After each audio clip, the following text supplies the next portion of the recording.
Okay, nervous system. As Emily mentioned in the beginning, it is such a wide thing to cover. We're going to go into kind of like the scientific part about this. And as a system, there's so many different components. So we're going to try and, in a very uncomplicated way, just kind of break it down. There's almost like, I think 5 or 6 different systems within what we would call or classify the nervous system. So the basic definition, if you were to put it into Google, what is it? It's a network of nerve cells, which is really important. The nerve cells and the neurons are actually a very important part that help kind of give messages to all these different systems. So it's nerve cells and fibers, which transmit nerve impulses between parts of the body. So this graph or photo really just kind of depicts, there's the brain, there's the spinal cord, and then we even get into the gut. And all of those different systems are what kind of help make up the nervous system. So it guides almost everything you do. Everything that I'm saying right now, because it's not like I have a script really. I'm saying things, but I'm not even thinking about it. Words just come out of my body and out of my mouth, and that nervous system is what is in charge of that. So it controls basic things like talking, and it controls really complicated processes like movement, thought, memory, dreaming, talk about like HRV and REM cycles and all of that. Like that all has to do when it boils down to the nervous system. So you can kind of think as your nervous system as like the command center. That's really the most easy, basic way to say, what is the nervous system? It commands everything that your body does. It also plays an essential role in things your body does without thinking, like I said, like breathing, heartbeat, digestion, puberty, hormones. I mean, you don't have to think about these things. Your body just does it. Of course, there's ways that we can like encourage the body to do things better, but it's not like you're going to sit there and be like, okay, gastric system release, all of your like chyme and all the things. It's not like you're thinking about what your digestive system is doing. Your body is literally just doing it. And that all has to do with the nervous system. So how does it do that with these neurons? They are a specialized cell called neurons to send signals and messages all over the body. These electrical signals travel between your brain, your skin, your organs, your glands, your muscles, even things like sweating. So there's 3 different types of neurons. This gets kind of into like the nitty-gritty, but it'll all be here for you guys to refer back to. But there's sensory neurons, there's interneurons, and then there's motor neurons. So things like sensory neurons would be like touch. So if you were to, like in this image, touch a cactus, your body literally immediately has a reaction, and that's because of sensory, that's touch, that's smell. Response is what your motor is. So your response is what your body does as an action.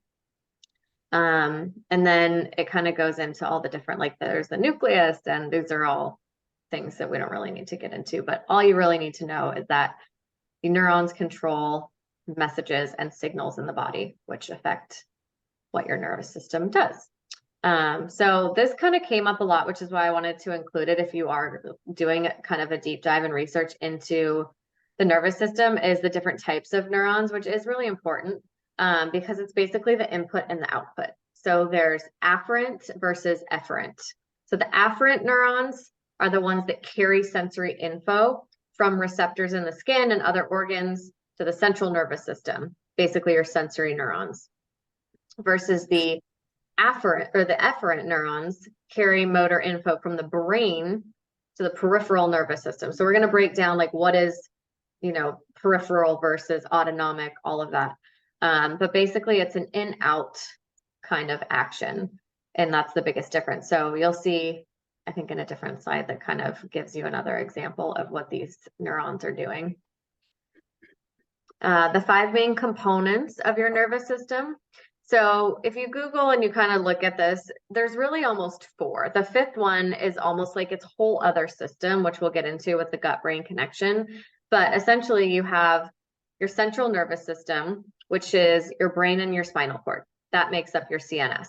Your brain uses the nerves to send messages to the rest of the body, and each nerve has a protective outer layer called a myelin, and the myelin insulates the nerve and helps messages get through. So you can think of central nervous system, brain, spinal cord. The peripheral nervous system consists of many nerves that branch out from your CNS all over the body. So it's exactly as you sound or as you say it. That's kind of how you can think of it. It's on the periphery. The system relays information from your brain and spinal cord to the organs, the arms, the legs, the fingers, the toes. So your peripheral nervous system contains, oh, that's not supposed to be there. Your basically what makes up or what comes or stems from the CNS. The somatic nervous system is guiding your voluntary movements. Your autonomic nervous system is controlling the things that you're doing without even thinking about them. It's automated. It's autonomous to your body. And then your enteric nervous system is basically a subunit, which you could do an entire presentation just on the enteric nervous system, but I don't think it gets talked about as much, but it's really what is the gut-brain connection. So it's basically your entire digestive system is almost thought of as your enteric nervous system. It's like its whole, the microbiome itself is a part of the nervous system, but it's called enteric versus like your central nervous system.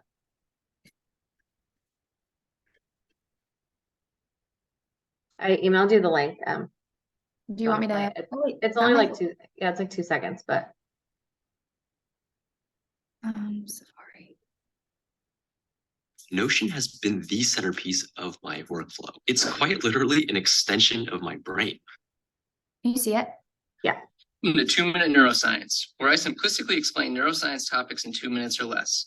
In this installment, I will discuss the divisions of the nervous system. There are 2 major divisions of the nervous system. The first is the central nervous system, which is made up of the brain and the spinal cord. The second is the peripheral nervous system, which consists of nerves that run throughout the body. The peripheral nervous system itself is made up of 2 subdivisions. The first is the somatic nervous system, which contains nerves that carry sensory signals from the body to the central nervous system and nerves that carry motor signals from the central nervous system to the skeletal muscles. The somatic nervous system is associated with voluntary movement. When you clicked on this video to play it, the signal to depress your finger was sent from your brain to your finger via the somatic nervous system. The second division of the peripheral nervous system is the autonomic nervous system. The autonomic nervous system is sometimes called the involuntary nervous system, and it is involved in regulating the internal environment of the body. It carries signals from internal organs to the central nervous system and from the central nervous system to the internal organs. In this way, it is involved in regulating things like digestion and heartbeat, which are generally outside the realm of conscious control. The autonomic nervous system can be further subdivided into sympathetic and parasympathetic nerve fibers. The sympathetic nervous system plays a large role in stimulating and mobilizing energy resources, while the parasympathetic nervous system acts to conserve energy. For example, if you're in a frightening situation, the sympathetic nervous system will cause your heart rate to increase, your blood pressure to increase, and your sweat glands to be stimulated.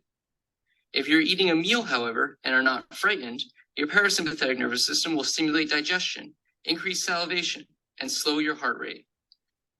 Due to these functions, the sympathetic nervous system is often described as being involved in fight or flight responses, while the parasympathetic nervous system is described as being involved in rest and digest responses. Okay, Notion. All right. Oh, video. Welcome to 2-Minute Neuroscience, Oh, where I still play. simplistically explain neuroscience topics in 2 minutes or less. There we go. All right. Can you see the PowerPoint now? Yeah. Okay, cool. So I like this graph. The only thing that it doesn't include, which would be the enteric nervous system of digestion, which I included in a different slide on the one you'll see a few times down, but I liked how this really broke it down to be really easy to view. So nervous system on your left, or nervous system as a whole, central nervous system on your left, brain and spinal cord, again, peripheral. I mean, basically what he just said, but this is like a very easy visual way to look at it. And then the parasympathetic versus sympathetic, the way that I remember it, again, I'm like a visual, like need to have a thing to remember everything kind of person. But if you're laying down in Shavasana at like in a yoga class, you're paralyzed during Shavasana, right? You're not supposed to move. You are literally paralyzed in deep rest. And so that is how I remember the parasympathetic is your rest and digest, you're paralyzed, you're not moving. But it's cool to look at it this way to understand, like, in some ways we do need kind of, it's like that, like pro-inflammatory versus anti-inflammatory response. In some cases, parasympathetic is not always bad, but it does specific things in the body. Most of which, like he said, like raising your blood pressure and things like that are things that we don't want to have happen if you're in your sympathetic or your fight or flight. But these are different things in the body, like actionable things you can see in the body, depending on which field you're in. If you're in the parasympathetic, your pupils will have a constriction. So there was even, what was it? Was it called anything? It was an adrenal test that we learned in the NTA where you shine a bright light into someone's pupils. And depending on if it would pulse, right? But you were looking for it to dilate, right? You were looking for it to be big versus small. So if you shine a light into someone's eyes, it's really normally going to constrict and hold it. So it's going to constrict, but then how long can it constrict? If it can only do it for, I want to say it was like 12 seconds or something. I'm going by total memory from like 8 years ago, but I think if you held it and it constricted for at least 8 seconds or something, and then it started to pulse, that was a good indicator that your adrenals were functioning okay, right? Yeah. If it immediately started to pulse, it was almost like your body couldn't hold that constriction. And so your body was fatigued, the muscles were tired, your adrenals were not performing as well as they could. And a lot of y'all probably deal with this on a daily basis. If you step outside, Yeah. and when you step outside, your eyes are sensitive to the light, that is adrenal stress. Because the reason why is when you step outside, your pupils should constrict because the parasympathetic system's being activated. So if you have sun sensitivity to your eyes and like the sun hurts your eyes and you're like having to blink and look away from it, it's sympathetic dominance and adrenal dysfunction.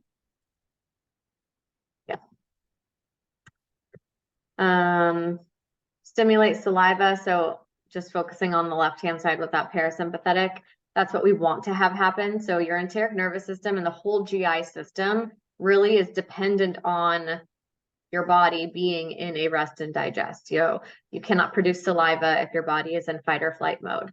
That's why we talk about like taking really, calm, deep breaths before engaging in any type of eating. It can also constrict the bronchial tubes, slow heart rate, which these are all most of the time positives or benefits. Stimulates digestion, intestinal muscle relaxation, causes an erection. I didn't see the part. So there's a lot that has to do with hormones as well, and even like fertility. So sympathetic, which is your fight or flight, pupils will be more dilated. It cannot hold that constriction. It inhibits saliva production or salivation. So it cannot easily digest. You don't have a lot of those salivary amylase type enzymes in your body to help break down food. It relaxes the bronchial tubes, increased heart rate, slows down digestion, stimulates glucose release. So talk about like high blood sugar in a moment of stress. Or when you're constantly stressed or dealing with chronic stress, whatever that may be, whether that's like an actual like running through the forest, your body is like literally releasing glucose, or your body is chronically stressed from underlying root causes and disease, that'll imbalance your blood sugar. So it also reduces intestinal muscles, adrenaline production, so stresses the adrenals, and reduces blood flow to the reproductive organs. So a few things from this that I want y'all to take away from, like, to recognize like in your environment what can happen. Have you ever noticed where like you're super scared or anxious and you start feeling like your mouth is dry? Have any of y'all ever experienced that? That's a sympathetic response. Also, after a stressful night of sleep or a stressful event, what do you notice from a blood sugar perspective? Whoop, goes up. So have you also noticed that after traveling, which can be a stressor, or if you're really tense, and some of the people within our group, like they do a lot of relaxation work, and then they're finally not constipated anymore because that sympathetic dominance can slow down the motility and the digestion of your gut. What I don't love about the education of the nervous system is most of the time sympathetic is deemed as bad, parasympathetic is deemed as good. There's a time and place for both. If you did not have active sympathetic systems in play and a car was coming, you would not have the adrenaline to kick in and be like, oh, I need to move myself from this car. There's a reason that if you're being chased by a bear or if a car fell on top of you, there's an overabundance of sympathetic responses that can take place where you can literally do like a supernatural type deal. My dad told a story of he was outside, I think at like 12 years old, his dad was working underneath a car with the things that elevate it, if y'all can think of that imagery in your head, and they snapped and the car fell on my grandpa. My dad was super young and he went over and literally lifted the car up enough so that his brother could pull my grandpa out from underneath the car. The next day, his entire body had bruises and black and blue all over it. So it's just interesting how our body can kick into gear and do that for like survival purposes. There usually are repercussions, but it's needed. When you exercise, you want to have a slowing down to your digestion, or you're going to be running to the toilet every 10 seconds. When you're trying to run or work out or do Pilates, you want the heart rate to increase. You don't want it to dip. You want the adrenaline to kick up. So it does have a time and place. On the contrary, sympathetic from a parasympathetic perspective is not always you want to hang out there all the time. Overactive parasympathetic system is what's called and leads to vasovagal syncope.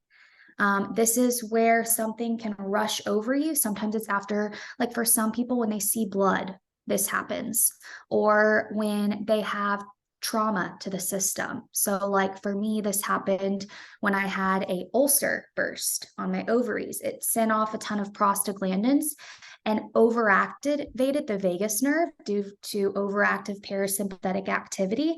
It leads to then slower heart rate. I ended up fainting shortly after. I had, when I woke up, diarrhea because it's stimulating that digestion. My pulse was super low. My blood pressure was super low.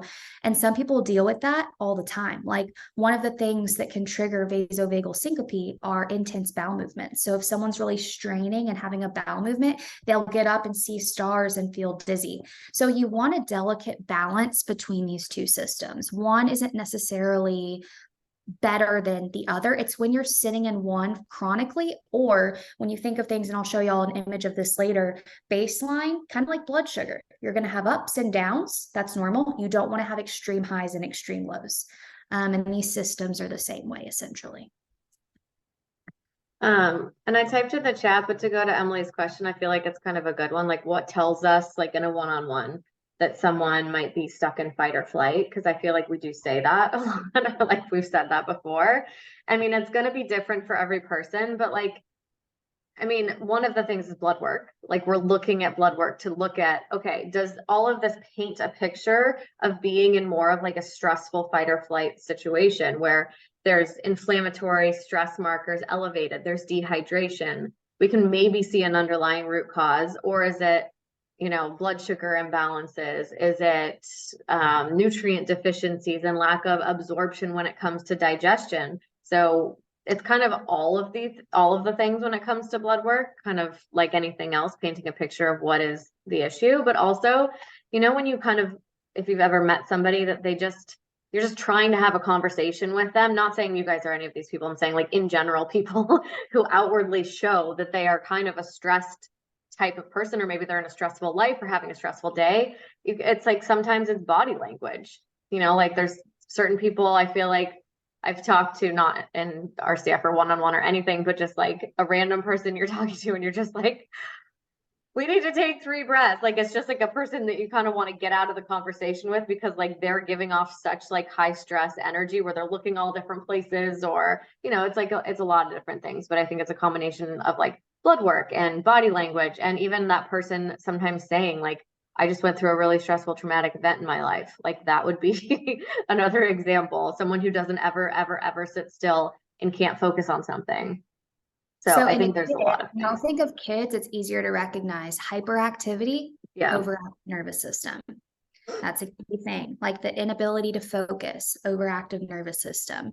On the contrary, the kids that never want to do anything and want to self-isolate and withdraw and fall more into the depressive, that can be more of the overactive parasympathetic. Mhm. So then you look even at this graph here at the outputs of what's happening, and you see sympathetic versus parasympathetic. Look at one of the systems Allie touched on earlier that isn't talked about as often, which is enteric. And that's why cleaning up the diet for these kids is so pivotal and important. And the sugar and the processed food and these phones and devices at young ages that disrupts digestion, it has a massive influence on their focus and their attention span. Or even like with kids too, thinking about different, like there's people that have like rated like the best cartoons or shows versus like the worst ones for nervous system. It's like one's like, I think Peppa Pig gets like very poor ratings because it's like all these different things always moving, and it's like very in and out in colors versus like, I mean, I don't even know what a really good one is, but you know, for example, just something that's more calming that has like maybe one motion and it doesn't switch in and out of a lot of scenes, and it maybe has like a more muted color palette. Like those are all things that we don't really think about, but that can affect the body's, you know, how does the body intake information, especially at such a young age when they really don't have like a place or, you know, spot to kind of like put that. Like as adults, we can kind of like, you know, like if I'm talking to someone who is more all over the place, like you kind of want to get out of the conversation and you kind of withdraw, but like as an adult you can generally kind of like take it for what it is and be like, okay, this is fine.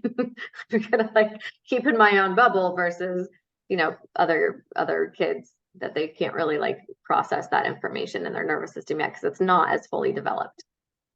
Do y'all know of like a breathing, like a maybe an Instagram account or something that would focus on like breathing for kids, like kind of like box breathing or like that calming breath work that may be geared towards kids? Because I was just thinking like my 7-year-old, he you might think he has ADHD, but I think it's the opposite. But when our neurofeedback doctor told me that it's actually from chronic stress, which is really sad because he's only 7 and he has a pretty good life, but somehow just I think getting in trouble all the time, he has chronic stress.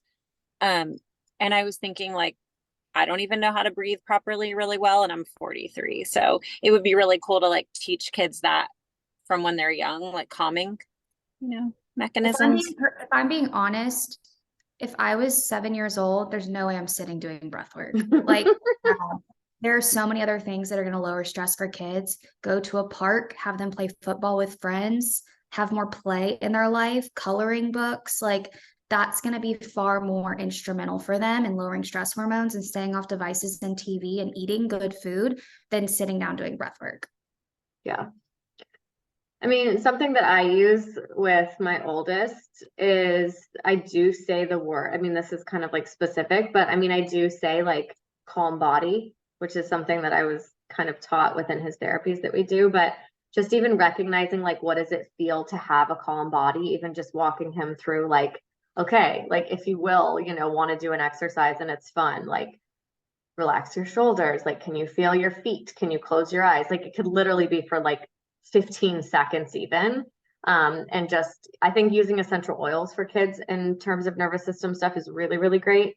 But even doing an exercise where he recognizes like, okay, do I feel calm, do I feel safe, and then being, you know, having him get into that space, whatever that means for him, because it could be so different for everybody. Like for Asher, if I like squeeze him really, really tight and make him feel constricted and safe, like constriction, thinking about that is where he feels more parasympathetic. So I'll like squeeze him really, really tight and just kind of say like calm body, calm body. I And have a quote I'll share later that literally says exactly what you're saying of like basically that the number one thing that offsets trauma and helps the nervous system is when children feel or adults feel safe.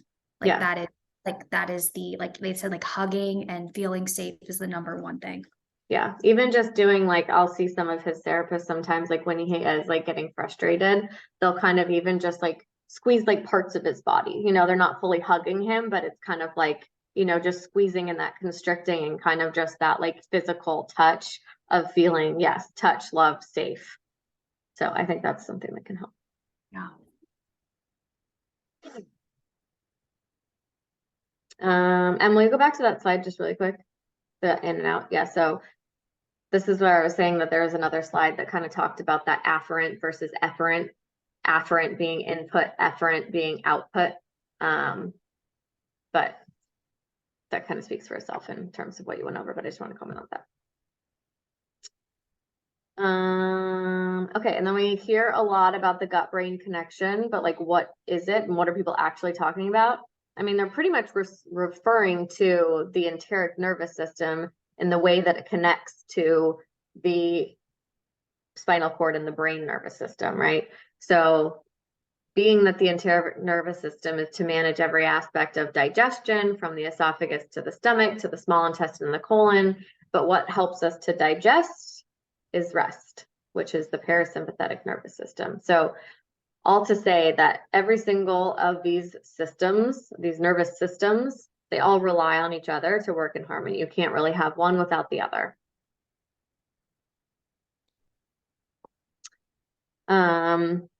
This was kind of just a cool way to explain and show how really the brain connects all the way to like leaky gut, which we've talked a lot about in terms of how that connects. But in a very short way to explain it is, if the brain does not have that parasympathetic when needed, the body does not produce enough enzymes to digest. The body has an inflammatory response. Those little tight junctions spread apart. Leaky gut can occur. Different things can kind of go in and out that don't want to be there. Your immune system gets mad. It causes inflammation. And then there's this whole negative feedback loop of now the body actually feels, or the brain actually feels stressed. So now it's more of a sympathetic dominant. So you can kind of see where it talks about like the pituitary gland, which hypothalamus and pituitary are also in charge of what? Hormones and blood sugar regulation and everything from adrenals. So everything you can kind of see the vagus nerve is tied into there. We have the pro-inflammatory cytokines, which I'm kind of referred to as well as like, yes, you want to be in fight or flight sometimes. That's the same idea as like, we want that pro-inflammation. We want nervous system response in some ways to protect our body. So anyways, that's kind of a fun little graph to show how it all ties together with all these different systems that make up in a whole your nervous system and the parts. So good. Okay, so I spent way too many hours studying the nervous system this week, and there's so many YouTube videos, there's so many resources, and Sparrow, come on, go outside. I found these two articles, and I think that reading this is largely what Amy's going to walk y'all through next week. But I'm going to go over these two articles with you guys and highlight some key points and kind of bring it also into the physical side too. But these two articles really sum up the nervous system when it comes to being able to regulate it. So I want to go over this. If y'all have questions when we go throughout, let me know. But they kind of start this article with saying like, what is a dysregulated nervous system? Ali kind of defined nervous system earlier. And so it says it involves how we perceive ourselves in the world around us. So throughout basically this article, there's also reflective writing exercises. And I thought it would be really cool for us to do those and either visit them next week, or maybe next week with Amy will help y'all answer them, because they were really, really good. And I always am reminded how important reflective exercises and asking questions is, because it helps us identify the blind spots, essentially. So this article starts at the top, basically saying you probably know that the ANS system is in charge of many unconscious actions, like Ali said, like digestion, for example, but also breathing, heart rate, body temperature, metabolism, and producing stress hormones. But it also plays a large role in determining if we are safe or if we are in danger, which is why that feeling of being safe is so important. It's the thing that counterbalances the danger. If you walk into a stressful environment or a dangerous environment and you perceive that, your heart is going to start to rapidly increase. You're going to feel overwhelmed. Your palms are going to get sweaty. These are responses because it's your conscious level of awareness to what is around you. But what's so cool about that is by you standing in that spot, you can get out because it's your awareness is this is danger. This is danger. Let me get out. When we have dysregulation, you could be in a place that isn't dangerous, but there's something around you, an odor that you smell, and it triggers your body and your nervous system because that's the same smell that you had in an environment where you were in danger. Or these are situations where someone is in a building and you're around a big group of people and someone knocks on the door and they jolt and they get freaked out because there was maybe a time in their past with their awareness that was a trigger for their nervous system because maybe someone broke in and it started with that loud knock. So it all comes back to how we perceive things, and how we begin to retrain the nervous system are through exercises, reflection exercises, looking at things from our past. I think someone put in here about preemie babies. Was it you, Ash? That preemie babies, Yeah. is that what you said? Yeah, we'll have retained primitive reflexes. I remember looking, or like when we did our chiropractic appointment, I did one when both my boys were like 4 days old or something. And then throughout that, he kind of tests like your Moro reflex. Hey, Moro. I don't know if that's how you spell it. But I forget which one it is, but there's one that like basically when you lay a baby down, they'll kind of do this. But like one arm is out versus one arm is in kind of thing. Or when you put a baby down in their crib when they're really little, they do this because it's a reflex. Like if someone comes at you at your face, you're going to do this. They all have these retained, but you should grow out of these primitive reflexes as you get older. And sometimes when they're retained, it's like the body isn't kind of like progressing to that next level of development. So it's really interesting. Yeah. And so like if you were premature or if your parents told you that your birth story was stressful and forceps were used to pull you out, you could start in this world in a high strung, nervous, unsafe environment, but there's things you can do to rewire. That's the beauty of the nervous system. So we'll get into that here in a bit, but there are things you can do. So this is what I was mentioning earlier with the regulation of the nervous system. There's something called a window of tolerance. You have arousal, activation, and settle. So think of blood sugar, right? You eat something with a lot of carbs. If your blood sugar is balanced, you'll go up a little bit, but you won't break that window of tolerance because you have proper insulin signaling, and it doesn't tank like a roller coaster. It settles back into normalcy. So you've got sympathetic and parasympathetic, and people who have regulated nervous systems stay within that window of tolerance. When we get outside of that window of tolerance is when symptoms start to manifest. So we'll get there here in a little bit about what those look like.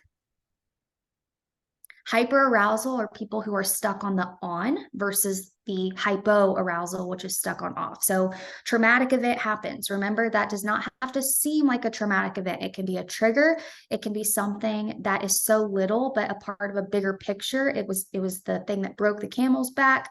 So when we break the upper part of that window of arousal, this is where we see anxiety, easily startled, hypervigilant, can't relax, digestive issues, emotional flooding, chronic pain, insomnia, anger, rage. That is sympathetic dominance, people who are always on.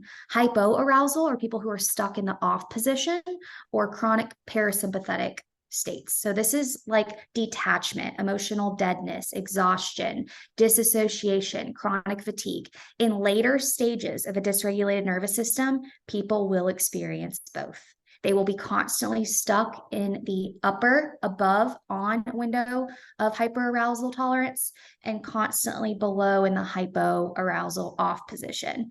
And so they're never really feeling normal because there's such highs and such lows bouncing back and forth. Okay. And for Becca's question that she kind of asked in there, I think this kind of ties in. She said, I'm guessing sympathetic dominance contributes to not being able to focus. I wouldn't say that's always true. Like looking at that graph, you could be anxiety driven and, insomnia and having rage, and that's why you can't focus. Or you could have that disconnection, that disassociation, fatigue, and that's why you can't focus. Like I think it's going to be different for each person. So that's why it is interesting and kind of like, it's so hard to kind of say like, oh, well, this is going to fix your nervous system. It really depends on that person specifically, but just any dysfunction in nervous system can have symptoms like that. Yep. So I think this is a really important theme from even the picture above. Mhm. Underreacting and overreacting to a situation are signs of dysregulated nervous systems. If we are, and y'all, this was me for so long, underreacting, I've not really ever been in the overreacting category, bouts of anxiety here and there, but more so underreacting where I'm withdrawn, where I would be in a like situation or a movie and like everyone else in the room is responding in a certain way. And I'm like, I need water for tears. Like, what's happening? Like, I just was numb almost. And I look back, it's when I was on birth control. There was a lot of other things going on. But we should have normal, typical responses. You also probably shouldn't be like hysterically like losing it in a movie theater either, right? Like there is a level of reaction for our nervous system. So anyways, But also like, just to say, because last night I caught myself being the overreactor and I was like, what is happening? We're watching that Netflix documentary about golf. I think it's called like Perfect Swing, or like, I don't know. It's basically like a documentary on people golfing. And this guy that I don't even really know, they showed him for 5 minutes and he won a tournament. And his dad was like, I'm so proud of you. Like literally crying. And I was like, this is abnormal.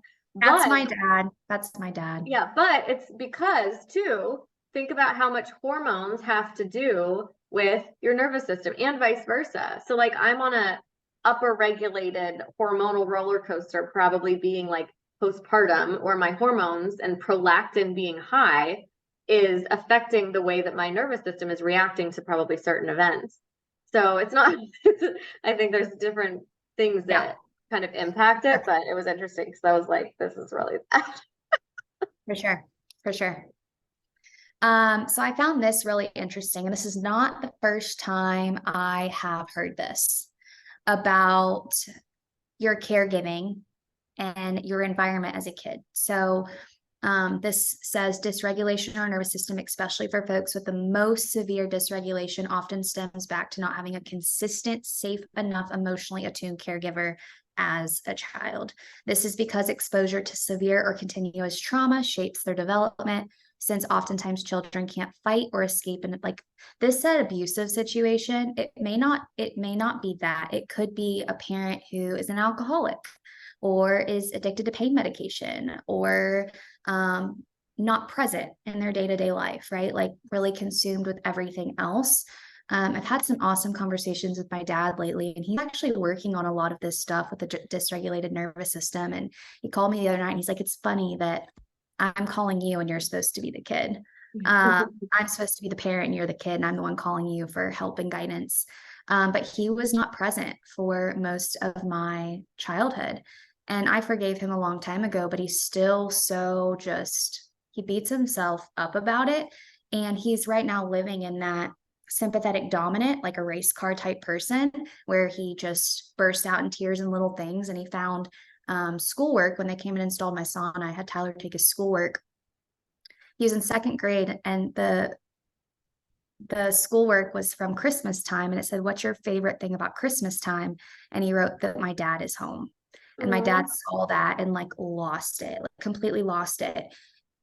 That was a trigger for him. There are things from his past that had not been healed or mended. And so we've been able to spend this past few months like working through that. And he had to forgive himself. He ultimately had to forgive himself and realize like, I did the best I could as a dad. I was trying to provide for my children.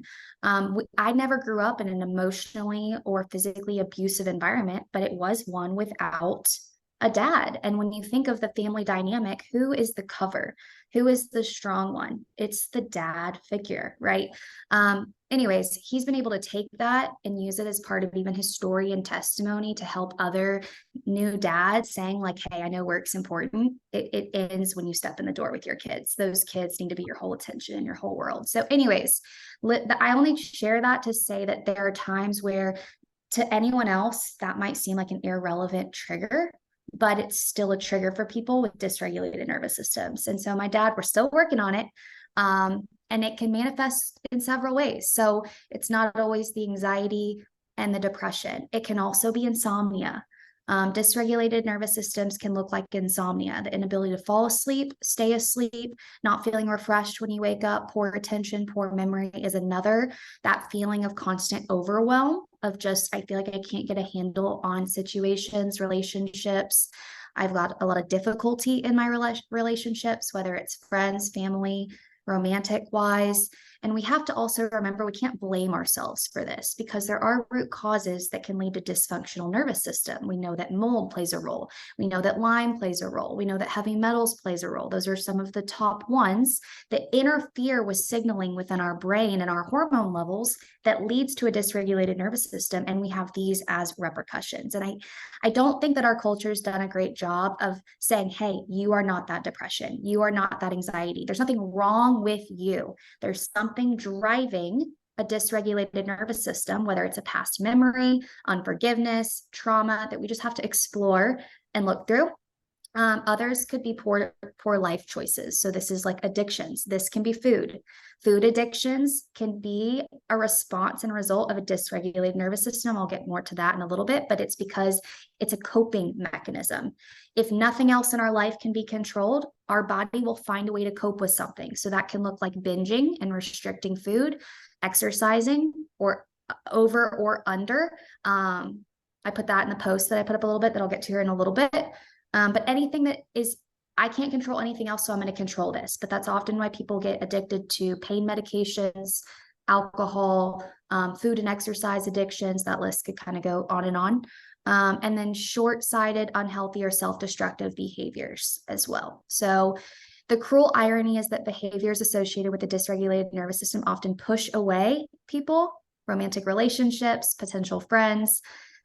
But those are the things that create the healing experience needed to self-regulate. So it's weird that we do that, right? That in these dysregulated, when we're feeling depressed, we want to literally isolate and remove ourselves from community. But the community and bringing those people in is what actually activates the healing experience and starts to regulate our nervous system. So it is a vicious cycle. So this is the first question for the reflection exercises. Do any of these symptoms that are listed here of dysregulation resonate with you? So I want you to literally write that down. We'll explore it in 2 weeks. If you can't answer it today, maybe you can answer it after Amy's call next week, sit with it a little bit. And then below that, once you've listed the ones, and they may not be on this list, there may be other symptoms that we said earlier that come up. In what situations do you notice them happening? So that's going to be y'all's homework. Please do this homework because this can be life transformative for you. If we can identify the situations, the people, the experiences that are throwing off the nervous system. So write those down. We'll get to them more in the future. And I'll put it, we'll copy like that into the module so you guys can look at it and see what it was. So you don't have to write it down right now. Trauma isn't necessarily about the event, it's how the body perceives it. Yes. And relating that to physical, that's how Lyme disease is. It's not about the Lyme. It's about how the immune system responds to the Lyme. So same thing, physical, emotional, they're actually a lot more common and they act in the same way in the body than you think, more so than you think. Okay, so Amy also has another graph like this that she's going to share with y'all next week. And she's going to explain this in depth, I'm pretty sure. So I'm not going to go too far into it. But it's the common danger and safety cues. So you have danger cues to the left, safety cues to the right. The reason why this is important is one of the number one ways to get out of a dysregulated nervous system is to recognize the danger and safety cues. So when we start feeling in relationships, bullying, gaslighting, loneliness, rejection, shaming, interpersonal violence, that should be a danger cue. We should recognize that and get out of the relationship that is gaslighting, or get out of the friend group that's constantly bullying you or rejecting you or making you feel lonely or shaming you or whatever it is in your environment that's causing that. Environmental, this could be the political climate, which politics the past few years have been a mess. That can be a danger cue for the nervous system. Overworking, this is a big one that people don't always recognize. Their nervous system is dysregulated, and so they bury themselves in work as a distraction. because it takes their mind away from what's really going on. Food and housing, insecurities, body image issues, that could kind of go into the internal one as well. But the opposite of those, is basically the safety cues. And then at the top, the brain internal, this is where, the negative self-talk, shame, painful stories, all of that as well, danger cues. So let's just say you are in a situation where someone starts talking about a really painful story that that's going to trigger you. You recognizing like, hey, I care about you and this story, but talking about this is not right for me and not right for my heart right now, so I can't partake in it. Let me give y'all a real life example. We lost my stepsister to suicide when I was in college. My stepdad is obviously still grieving that, right? Like losing a child is very difficult. Losing a spouse, very difficult. And I think that the way our society works is that when someone else goes through something similar, they assume that that person would be a good person to talk to. And that's not always the case, right? So when I've had other people in my life who have lost people to suicide, they reach out to me and say, hey, can we talk to Rick, my stepdad? I lost a child to suicide. Can I talk to your stepdad? My stepdad cannot enter into that. He cannot enter into that painful story because it sends off his nervous system and it triggers anxiety and PTSD. So he has to literally say, I'm sending them love and I'm praying for them, but I myself am not able to step into that yet. Does that make sense? Okay, so that's a danger cue for him. He knows that he can recognize that danger cue and remove himself from the situation, but it starts with awareness. And so awareness is very, very, very, very, very, very, very important when it comes to your nervous system. Also recognizing internal cues like your heart rate starting to slow down, those things as well. Okay, so here's the next reflection exercise, and it kind of coincides with internal, environmental, or relational, this chart up here. What are signals for you in your own life, internal, environmental, and relational, that tell you that you are safe or you're in danger? Sit with that this week. I'll give y'all some examples because I know you like that. I know that I feel safe when I can sit on my couch in my home sipping coffee. It seems simple, but it's a rhythm in my life that brings a feeling of safety. Contrary, if I'm in an environment where I'm in a foreign country and I wake up and I don't know what the day is going to bring, like I'm not going to have a sense of internal or environmental safety there. I know I feel safe when I'm around my friends that truly understand me and know me and can be there for me. I was at a conference several years ago. My nervous system was triggered. Nothing was helping it. Supplements weren't helping it. Water wasn't helping it. Breath work wasn't helping it. You know what helped it? One of my friends came up and she wrapped me in her arms and hugged me and said, I'm here. Literally all my symptoms went away. Like there is so much power in that. There is so much power in that. So that made me feel safe. It brought my heart rate down. It brought the headache like to a part where I didn't feel like I was going to lose it. I wasn't nauseous anymore. So recognize those signals. Sit with that, write those down this week. And we'll link this article for y'all too, so you can have these questions and also read more if you need further clarifying guidance. All right, so then we have how our nervous system works to keep us safe. When we are threatened, our nervous system focuses on finding the best route to keep us alive. So depending upon our perceived level of safety, your autonomic nervous system chooses if it should be operating in that fight or flight system, the rest or digest system, or a blend of both. And so we first start in the ventral vagal branch of the parasympathetic nervous system. That's this bottom part right here. Okay, so ventral vagal is the bottom part of this graph. So you have your emotional state, you have the body response that's increased as a result. you have the social engagement state. So at the root of all of this is what? Oriented to the environment, connection, and safety. If you are put in a random country where you don't know if your safety is safe, like if that is not part of what's brought to your attention, and you're in this random place where you could walk out in the streets and they could slice your head off at any point, you don't have connection or community, like instantly everything else is going to go haywire. But the next stage of that, where we start to have symptoms, is when we step into sympathetic fight or flight dominance. Not the type we talked about of like from a workout, or healthy sympathetic, chronic, long-standing sympathetic fight or flight day-to-day dominance. The emotions in this state are going to be anxiety, worry, concern, panic, fear, rage, frustration, irritation. This is going to increase blood pressure, adrenaline, heart rate, pupil size, everything we said on the right side of that sympathetic, blood clotting. It's going to decrease your insulin activity. So you're going to be more sensitive or less sensitive with blood sugar. Your ability to handle situations in relationships goes down. Your body's ability to fight Lyme and metals and mold goes down. Digestion goes down. Fuel storage goes down. And then you get to the freeze state, which is your dorsal vagal. This is overactive parasympathetic. This is where you have that vasovagal syncope that can take place, whereas people can even faint, right? Body collapses, immobility. You literally freeze. You can't move.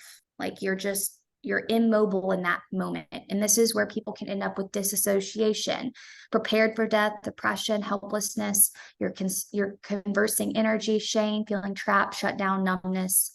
Eye contact goes down. If you've ever been, and we've had people where we've seen drastic change, even in consultations, where in the very first consult, like they don't want to make eye contact. And then a few months down the road, they're able to make eye contact because they were in that dorsal vagal parasympathetic response. Okay, so that's kind of that chart. So if no one comes to help us or there's immediate danger, we move into the sympathetic nervous system. And then at the very top, you have the preservation mode. So the reflection exercise is take a moment to think about a time when you felt really safe, connected, and supported. Notice what happens in your body. Is there heat or coolness, tension or openness, numbness, tingling, or other sensations? What emotions come up? And are there images or memories? So I would go ahead and write that down, sit with that reflection exercise as well. If you can't answer it today, it's fine. I would just sit with it over the next week or two. And then the last thing is the common responses to trauma and chronic stress. And this is just kind of, I really like how she spelled this out. So the first response here is, this is with trauma. Freeze, stop, look, and listen like a deer in headlights to understand what is happening and if you need to take action. Next, fight or flight, activation of the sympathetic nervous system to initially try to escape the potential threat. But if this is not possible, you will move into the fight section. Fright, if we can't flee to safety, we move to fright, like panic, dizziness. This is where maybe like you see a car coming and you realize a car is coming, you stop and look, your sympathetic system kicks in, and then all of a sudden you realize that your feet are, this happens in dreams sometimes, your feet are like glued to the ground and you can't move. Right. And so then you get into, oh my gosh, I'm going to get hit by this car. I'm lightheaded. I'm panicking. I'm dizzy. I'm nauseous. Right. Do y'all know what I'm talking about? I feel like I'm talking on deaf ears a little bit. Okay. But it So is interesting. Like, did you come across anything with like REM sleep and like, so REM sleep is when most people dream because it's like right, where the paralysis takes place. Yeah. but like it is, yeah, interesting that like with most all dreams, it's like you almost get hit by a car or like you can't run, like you've been running uphill for 10 hours and you're still not there. And then you wake up or like it's, I'm curious why that stop is like, why is that door closed? Very interesting. And then I hadn't heard of these next three until I studied this week. Fright, fawn, or fright, which is whatever, but fawn, flag, and faint. I've not heard of that in a way as a response to trauma. So fawn is trying to appear or please your attacker, often at the expense of your needs and identity in order to survive. But then I realized I listened to this wild documentary a few weeks ago of a girl that when she was 12 years old, she was kidnapped. So in that, think about the trauma response that happens when that child is kidnapped, right? She had a freeze response of, oh my gosh, he's coming up to me, a fight or flight of I'm going to try to get away, fright taking place when she couldn't, and he grabbed her and put her in the car. And then your nervous system has to kick in of what am I going to do? That's where fawn takes place. So this guy took this 12-year-old to his house, and she said, like, can I help you with your house chores? And she was building this relationship with the person who attacked her and kidnapped her. And she started memorizing everything, even like in his house, like where he went to the dentist. There was these magnets that were on the refrigerator. Her mind, because of the nervous system response, was literally able to, in that moment, memorize every single thing, phone numbers, addresses, locations, the name of the dentist for needs of survival. She is able to tap into a different level of the nervous system. Okay, so that's super cool. I hadn't really heard of it as a way of fawn, but that's what that is. Then the flag is where kind of the opposite. Dorsal vagal system of shutdown, helplessness, strong disassociation. Let's say she's been in the fawn stage for several days and nothing's happening. There's no escape plan, nothing's shifting. You kind of have I'm going to dissociate. I'm going to shut down. This isn't working. And then in the faint stage, the body moves into like the fainting horizontal position, as the name entails, where there's an increased blood supply to the brain and the strong connection to the feeling of like disgust. Like, I can't believe this is happening. So those are the different stages of trauma response. So the reflection exercise, this is the final one, says we tend to have go-to trauma responses for when we feel threatened. Which of the above do you notice yourself spending the most time in of these 6? And what kind of events trigger each stage? And then the final thing to that, what physical and emotional responses do you notice happening? I would really, y'all, I know I keep saying it, spend time with these questions this week, because I think they're going to be extremely helpful for y'all recognizing things that may have not been as obvious previously. It's already 5:30. Do y'all want me to go over the last little bit with y'all, or do you want me to save it for 2 weeks? Go over it. We're recording anyways. Okay, let's do it. Okay, so here's the last little bit. Same website has how to heal a dysregulated nervous system. Take from this what you will. The way that you help your nervous system, it might look different than the way someone else helps their nervous system. So I think that that's important to recognize. Biggest takeaways from this are kind of this top part, how to regulate. Learning how to self-soothe and maintain focus. So that is you figuring out in what ways am I able to self-soothe and maintain focus. Remaining calm when sensations, images, thoughts, or sounds remind you of the past. What does that look like for you? Discovering ways to be engaged with others and in the present moment. My eyes see those cabinets. My ears hear myself talking. My hands feel this granite in front of me. I taste the drink with the blue raspberry cocktail that I had sips of earlier. That is calming for the nervous system because it's your sensory part of your nervous system. So having those tools are helpful. When you have a stressful situation, I've been here before. I've made it this far. Like, you're saying things out loud. I'm safe. My body knows what to do. It is for me, not against me. And then accepting the ways you coped in the past to survive and not needing to hide them anymore, and just being open and honest about that. So there's top-down regulation, which is focused on strengthening your ability to witness emotions, thoughts, physical sensations. And there's bottom-up regulation, which is retraining. And I always love Romans 12:2 for this, because it's a daily renewal of the mind, retraining your nervous system through breath, movement, and touch. She goes through a variety of techniques. I would just look through this. We'll give you guys this link because some of these may help you, others may not. Like, I know for me, stop, dropping, and rolling, probably not going to help me. This exercise may be the one that you need. Somatic trauma therapy. This has helped a ton of people. The programs that people talk about online, like Primal Trust, Restore, they work on a lot of this somatic work. It instrumentally helpful for certain people. Others are like, that's not what I needed. That wasn't the help that I was looking for. Body work, massages, things like that. There's rubbing your belly. This is a body work practice of putting like your palm on your belly on your belly, slightly above your belly button, and gently pressing with your hand and holding there for a few seconds. Like, these are just basic exercises. Try them, see if they help. Joint energy releases, like rotations. I randomly saw you doing this earlier, Elise, and I laughed because I was like, that is helpful for the nervous system. Various types of stretching, music, sound, voice, humming. This is helpful, and buzzing for the nervous system and vagus nerve. Safe relationships. Writing, that's one of my favorite ways to calm my nervous system, is writing. And then there's also prompts for checking in. So last and final thing is what I posted today on Instagram that I wanted to cover with you guys as we close out. We already talked about that. We already kind of talked about how there's numerous triggers for the limbic system, root causes, what we're addressing through y'all's symptoms and labs, dysregulation, what that looks like, the importance of the vagus nerve and how that can activate and tone, and that can help your HRV, what impacts the vagus nerve. It can be, yes, infection, inflammation, but it can also be past psychological stress that hasn't been addressed yet or is in the process of being addressed. But this is kind of what I was saying earlier, and why, yes, Allie and I are not specialists in the nervous system, but we've both been through our fair share of situations with an overactive nervous system. So this is what we're going back to with like addictions and coping mechanisms. It's a byproduct of coping mechanism of your nervous system to feel in control. So food and exercise and altering your schedule is just some of the most common ways that happens.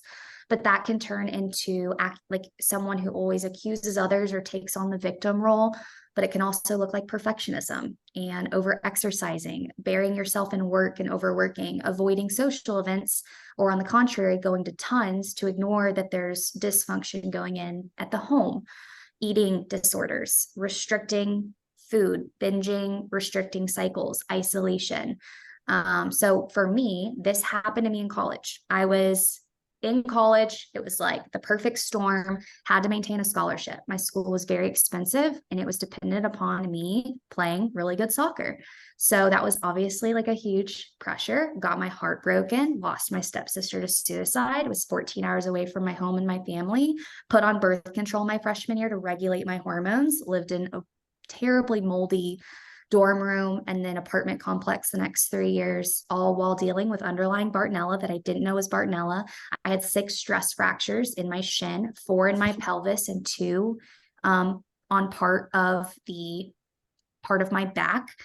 So Bartonella, like manifesting, was taking Advil to work with the neck tension and headaches and multiple concussions. So I was in a situation of a perfect storm. And I'm sure a lot of y'all can relate where you're currently at or have been at a place in your life you were in the perfect storm, right? So as a coping mechanism, and this is where Allie and I are similar, our coping mechanism was obsession with exercise. Nothing in my life was able to be controlled. What I didn't add to that post is my mom and my stepdad were possibly going to get divorced when I was in college. By the grace of God, they walked through recovery ministries through our church and reconciled. The relationship is 10 times, 100 times better than it even was before.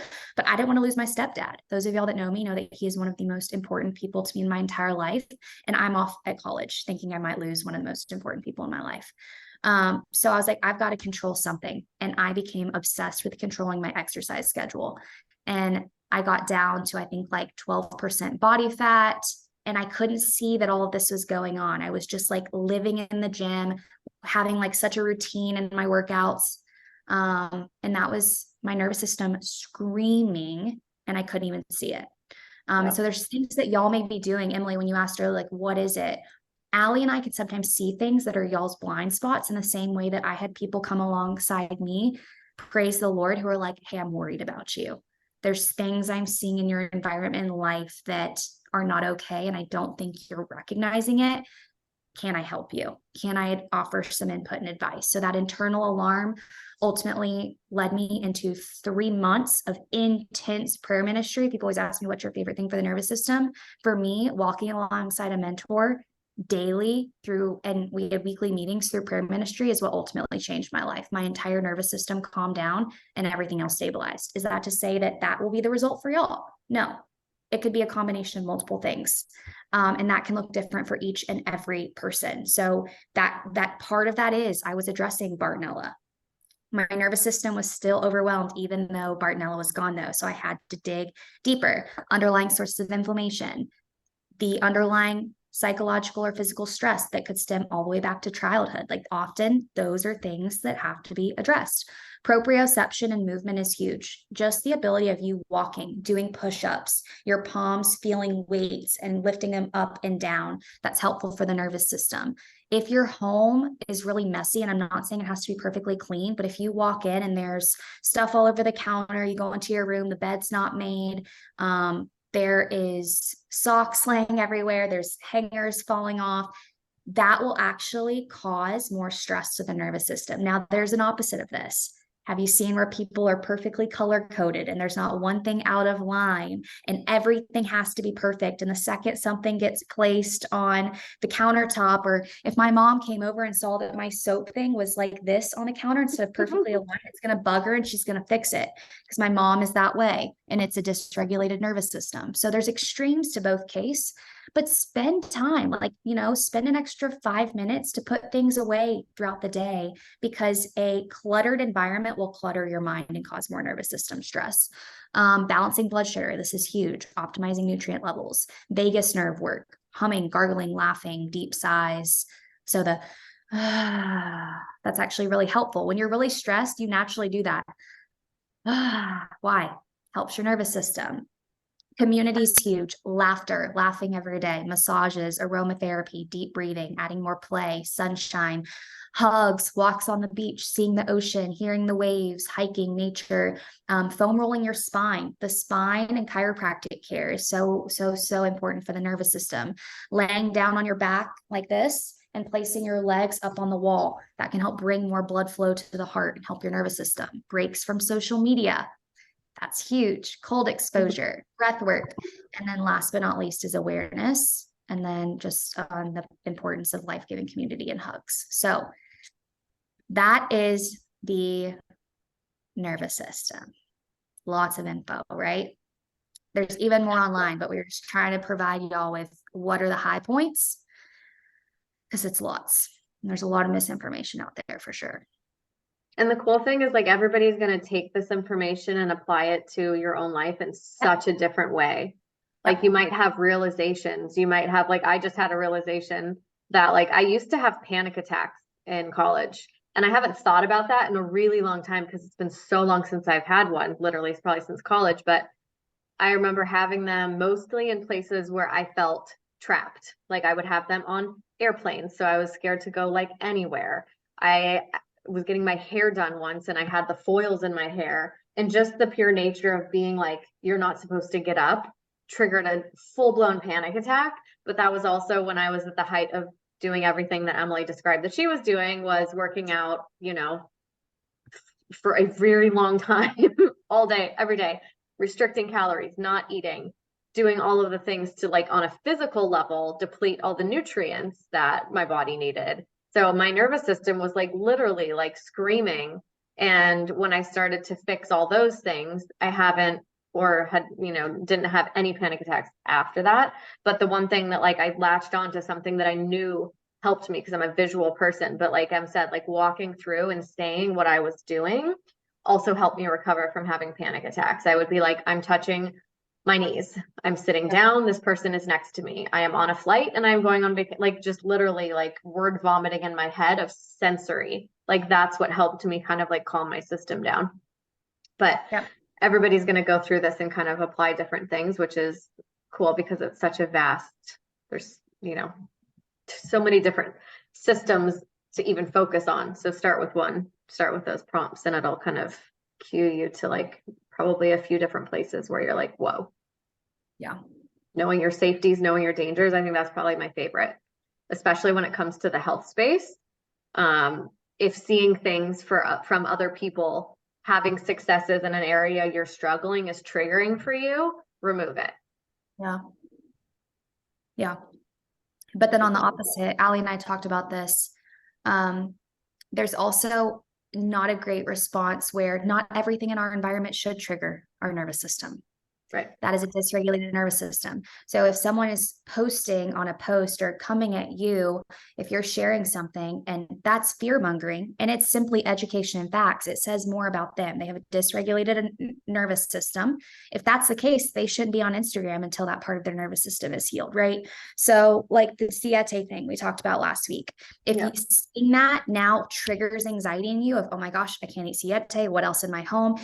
Then we need to not blame them. Remember, victim role, act accusatory, and look within us of why does that trigger me? Mhm.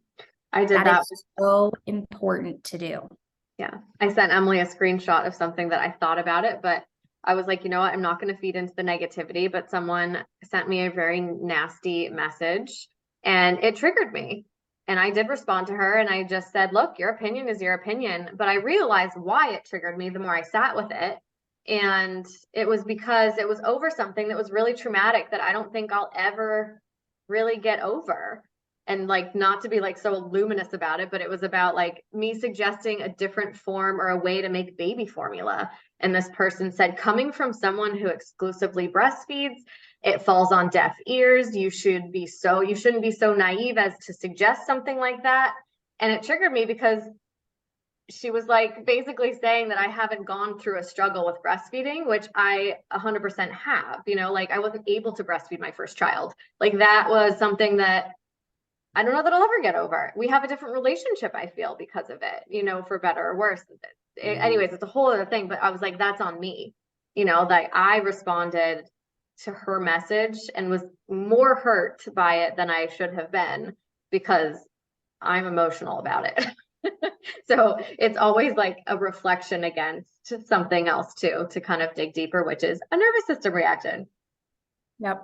Do y'all have any questions from tonight or any aha moments or anything before we hop off? Was that helpful? Good. Needed this. I was hoping to be able to deliver it in a way that would be helpful for y'all because again, Allie and I don't do this for a living, right? Like we're not running nervous system classes. We aren't counselors, we're not therapists, but I do think that a lot of those supports can be extremely helpful and a lot of them are free and you could do on your own. The vagus nerve work, even touching your heart, touching your head, like touching your neck, breath work, all those things help. I had a win. I'll just share. That I went through the mold situation, like it was minor, but we had a kitchen sink leak. I know people live in like drastically toxic moldy houses. So in the big picture, it wasn't that bad, but we did get an initial inspection that was like very dire. And then we ended up getting a second inspection. But in that couple of weeks where we were like, oh my gosh, like we're going to go bankrupt. We're going to have to get a second mortgage. Like we're going to have to sell our house. Like we were basically in a panic mode. And I feel like in the past that would have like thrown me off the rails. And to be honest, for like a whole month, it really did. As we were going through the options, like I definitely worked through some stress and mourning. And last week, it's all done now. But at the same time, the week that we were getting it all resolved, out of pocket and paying cash for what we needed to fix. And there's some other things we'll do later. But like on one hand, I'm relieved that we did it. But literally at the last minute when the guy was coming, the remediation was done. It failed the first time. It passed the second time. And then the cabinet builders were coming at 8:30 in the morning. And I just laid down on my floor. And my husband's like, what are you doing? I was like, I don't know. I'm just so exhausted. It's been a week with children and no sink and I'm tired. And I lay down on the floor and I saw this, like what looked like black mold. I mean, it was pretty bad. And I'm like, I for a minute, like I feel like it almost set me off a cliff. Because I was like, oh my God, I knew what the answer was. I asked the remediation guy and he's like, we're going to have to rip out the entire island, which we just paid $7,000 to like fix. And so I had this panic moment. Anyways, long story short, we talked to the guy the next day, the inspector, first thing in the morning. And he said, you could just cut out that little piece and like be good with it. He's like, I'm fine with it. We sampled it and it wasn't high enough to be concerned. I guess my point is like, a year ago, as much as I went through it and I felt all the things, Like, I think that would have like ruined me a year ago. Yep. And I like actually didn't do so bad through it. Like we made it. We also had to And buy so a new car what the you same week. what you probably didn't realize in that moment is as you saw it, like your mind can go a million different directions. And so without you even recognizing it, you probably said like, okay, that's not ideal. I'm going to call before I freak out. We're going to see what it is. You know, that's Mhm. probably the thought process that happened, which comes from what key word that I mentioned tonight? Awareness. And the Right? physical act, which is cool, of laying Yeah, laying down on the floor. laying horizontal to get blood flow, like in that faint response, is almost what you did. Your body reacted, you laid, blood flow, and you're like, okay, I can do this. Yeah. And in the big picture, I feel grateful because there was actually an issue with the dishwasher that we wouldn't have even known about Exactly. if it weren't for the Silver room. So I feel like God really did ordain it so that it didn't become a toxic, scary thing in the long run. But Yep. anyways, just that's good. It's definitely progress. Yep, it is silver lining. We never know the bigger picture. So most fear is, I don't remember the acronyms, but it's like perceived that hasn't even happened yet. So cool. Well, I'm glad this was helpful. I'm excited for Amy to be able to dive deeper into this next week.